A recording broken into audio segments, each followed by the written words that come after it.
Groups has changed a lot in the past year or so. So let's take a quick look at these changes and how they affect you. To find groups now, you need to go to the work grid. So groups are found under the work grid. If you click on that work grid, you can come down to where it says groups. Or if there are particular groups that you like, I would just go ahead and save that link into a browser folder somewhere. So that's one of the things that I do. If the pages that I like on LinkedIn, I save to a folder here. So once you have gone to groups, if you want to find a group, you can click on Discover. And LinkedIn is actually going to give you groups suggestions according to your activity on LinkedIn. To find groups, you can also type in a keyword or the name of the groups in the search and then click on the Groups tab. That's going to be a little bit more effective if you actually know the group that you're looking for or that you want to connect with, and then you can join the group by clicking on the group name.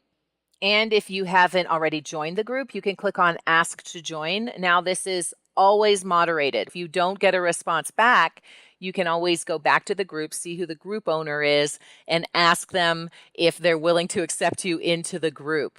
Now, where groups come in handy is if you're following someone on LinkedIn, you can see the interests in their interests, what groups that they're a member of. And then if you're not yet a member of that group, you can click on the name of the group and ask to join. Once you've done that, you can check in My Groups to see what groups you're a member of.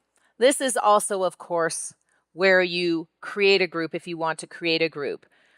But honestly, the LinkedIn groups that I have on Facebook and G Plus are much more active than the LinkedIn groups that I have on LinkedIn. So if you're thinking about creating a group, to position yourself as an expert, etc., I'd actually look at Facebook or Google Plus for that. When you have your groups, you can also click on the little settings button, either in your own groups to manage that group or in groups that you're just a member of to see the group settings or to leave the group.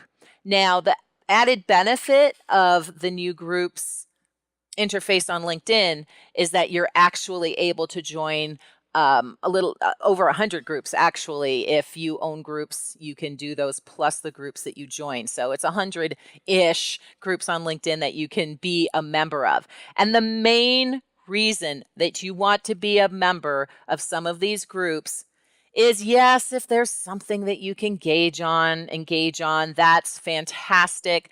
But really, it's just to see the other members and to find those members that you can either send a message to or invite to connect.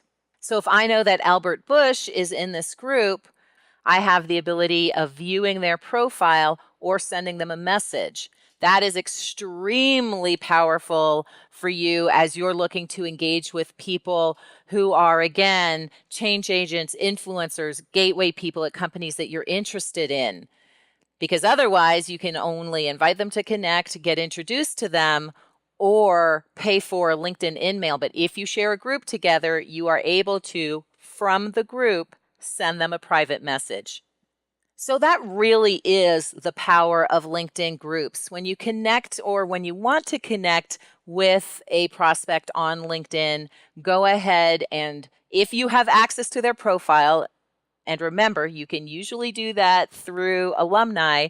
Scroll down to the bottom of their profile, take a look at their interests, sort by groups, go into that group, ask to join the group, or you might already be a member of the group, and then you can send a message through that group.